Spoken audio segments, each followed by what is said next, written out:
Hello and welcome back to another video, and in this video I'm going to show you how you can download and install Codeium CLI on Windows. This is really simple. At first you have to come to this page. You can see WindSurf. So the previous name was Codeium, but currently it's known as WindSurf. So if you search here Wind or WindSurfs, and you'll actually come to this page. Here you can see windsurf.com. So go there. And from here, you can actually download any version. You can see we'll actually go with the x64. Most of the PC will actually support this, so you should go with this one. Okay, here download for x64. So this WindSurf previously known as Codeium. Okay, so this is not, a new thing.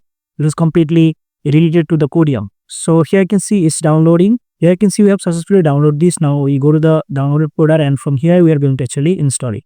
So double click on it, select I accept the agreement, and then go for the next, and then next. Now select your desktop icon and click next and then install. So it will be installed in your PC.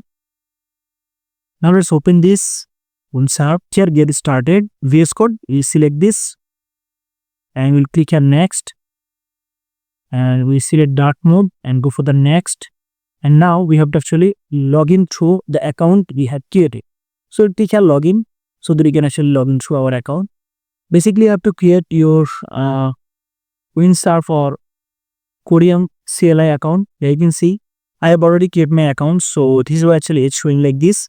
In your case, you will find sign up form. You have to actually sign up to your Gmail and all those steps. You may be actually sign up through GitHub. I already signed up through my GitHub account, and that is the reason actually it's showing like this. So I'll actually click here open, and here you can see currently I'm logged in. And here you go. So guys, we have successfully installed WindSurf or Codeium in our PC. That's it. Thank you so much for watching.